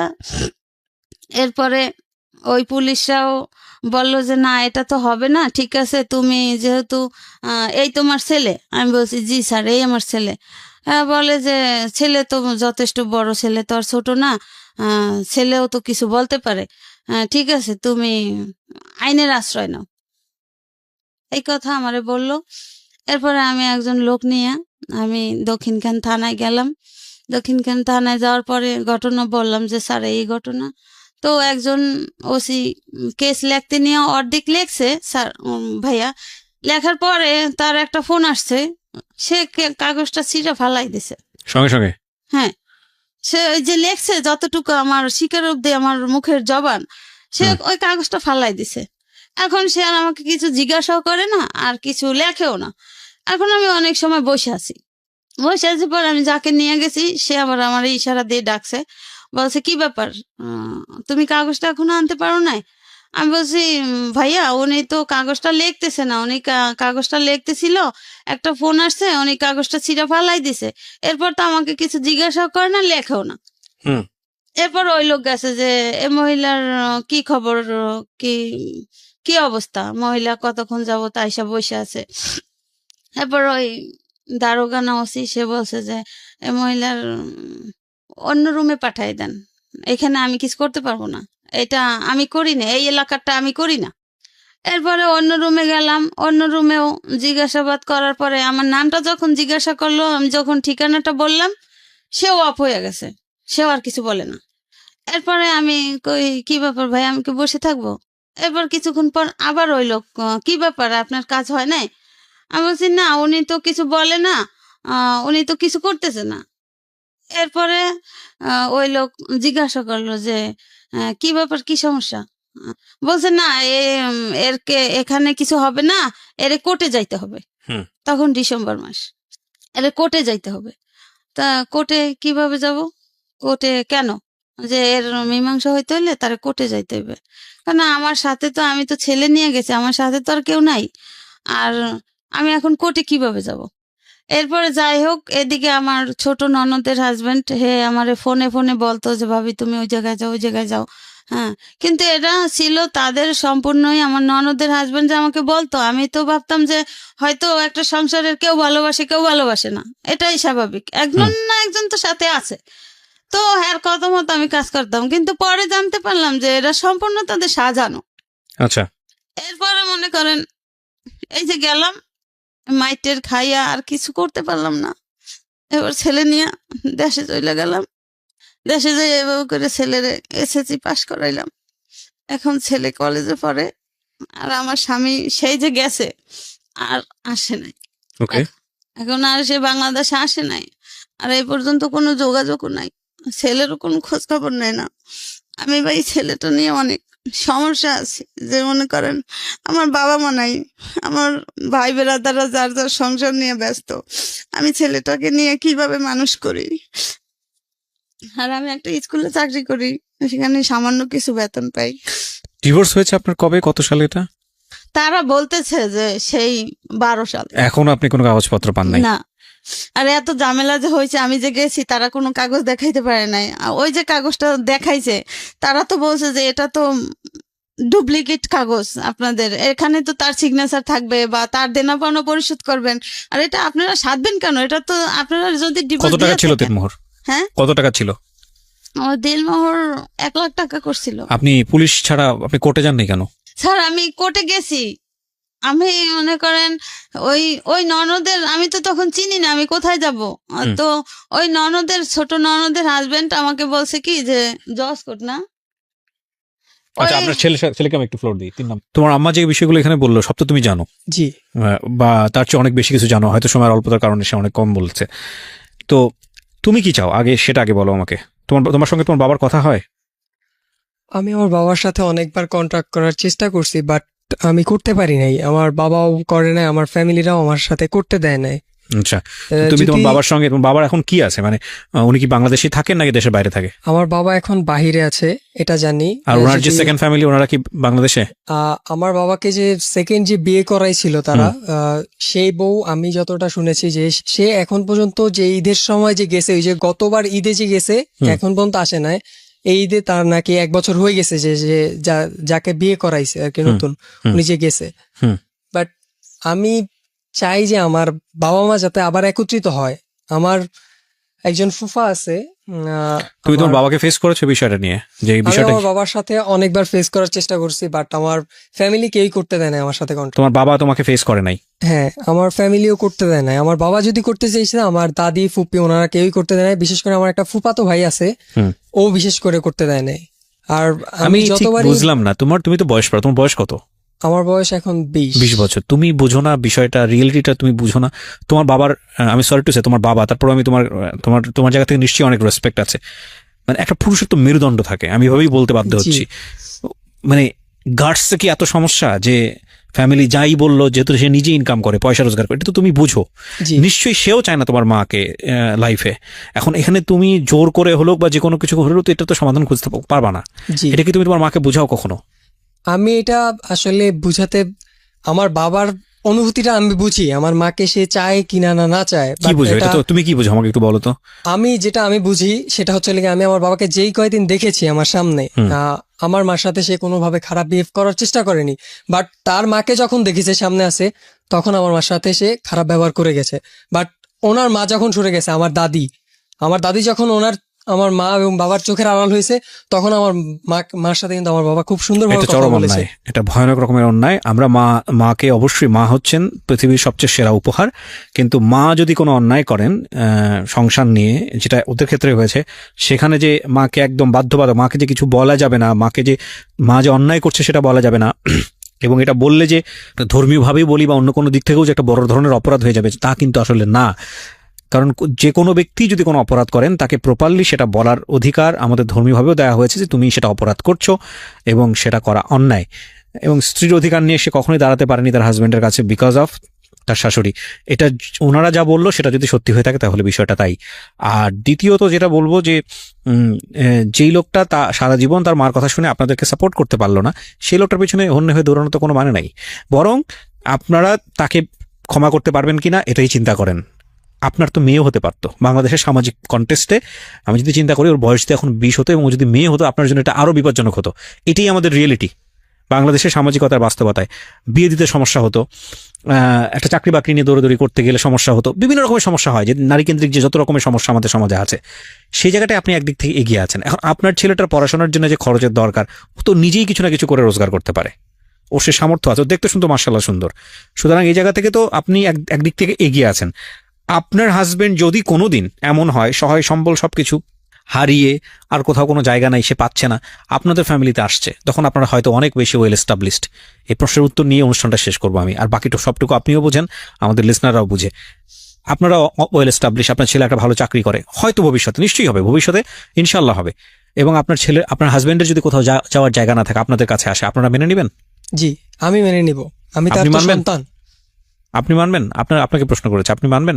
তখন আপনার খাওয়ার কোনো সমস্যা নাই, কষ্টের নাই, আপনার সবকিছু ওয়েল এস্টাবলিশ, আপনার ছেলে লেখাপড়া করে একটা চাকরি বাকরি করছে, আপনার ছেলের যে রেসপেক্ট আছে তার বাবার প্রতি, সেটার জন্য আমার যথেষ্ট রকমের তার প্রতি রেসপেক্ট। কিন্তু আপনি কি পারবেন আপনার হাজবেন্ডকে মেনে নিতে? ধরেন বৃদ্ধ বয়সে তার কোথাও কোনো যাওয়ার জায়গা নাই, তার মাও বেঁচে নাই, তার যে সংসার সে সংসারও নাই, কেউ তাকে জায়গা দিচ্ছে না, আপনার ঘরে আসছে, আপনার কাছে শেল্টার চাচ্ছে, আপনি পাবেন তাকে জায়গা দিতে? একদম ভিতর থেকে যেটা আসবে সেটাই বলবেন, অনেস্ট ওপিনিয়ন। স্যার আমি সেটা বলতে পারি না, হয়তো উনি কনফিউজ, এবং উনি পারবে না, কারণ ওনার জায়গা থেকে উনি যতটা কষ্ট পাইছেন, এই কষ্টটা ভয়ানক রকমের কষ্ট। 13 বছর বয়সে বিয়ে হয়েছে একটা ভদ্রমহিলার। আপনি একটা জিনিস চিন্তা করে দেখেন, ওনার লেখাপড়া কিন্তু তেমন একটা না, 6-7 পড়া অবস্থায় বিয়ে হয়েছে। এবং আমাদের গ্রামীণ সমাজের জায়গাটা থেকে আমি গল্পটা শুনছিলাম, এরকম অসংখ্য মহিলা আছেন যারা বছরের পর বছর কষ্ট করে যান, বছরের পর বছর হাজব্যান্ডকে কাছে পায় না, এবং মানে ওই যে কথা আছে না, বুকে পাথর বাঁধা, কলিজায় পাথর বেঁধে অপেক্ষা করেন একটা দিনের জন্য, একটা সময়ের জন্য, যারা আসবেন দেশের বাইরে থেকে, 10টা দিন ভালো থাকবেন, একটু সময়, আবার ওই বছরের পর বছর অপেক্ষা করবে। এই ভদ্রমহিলা না পেয়েছে স্বামী, না পেয়েছে সংসার, এবং জীবনে যেই দায়িত্বটা পেয়েছে সন্তান মানুষ করতে গিয়ে, সেটাও তিনি যথেষ্ট কষ্ট দুঃখ করে সন্তানকে মানুষ করার চেষ্টা করেছেন। সন্তান মাশাআল্লাহ এখন বড় হয়েছে, সে হয়তো নিজের পথ দেখতে পারবে, কিন্তু সবচেয়ে দুঃখজনক হবে এই সন্তান যদি তার মাকে যদি ভবিষ্যতে ঠিক মতো টেক কেয়ার না করে। আপনি আমাকে এটা বলেন তো, আরেকটা প্রশ্ন আপনাকে করি, আপনার সন্তান যদি এরকম একটা বিয়ে করে, যে সে বিয়ে করার পরে সে বায়াস্ট হয়ে গেল তার স্ত্রীর প্রতি, এবং তার স্ত্রী চাচ্ছে আপনার কাছ থেকে তাকে দূরে সরাইতে, এবং সে দূরেই সরাই নিয়ে গেল, আপনার ফিলটা কি হবে? ভয়ানক হবে আমি জানি, কিন্তু আপনি যদি তার ওয়াইফকে সহ্য করতে না পারেন, আপনি কি আপনার সন্তানকে তার ওয়াইফের কাছ থেকে সরাবেন? না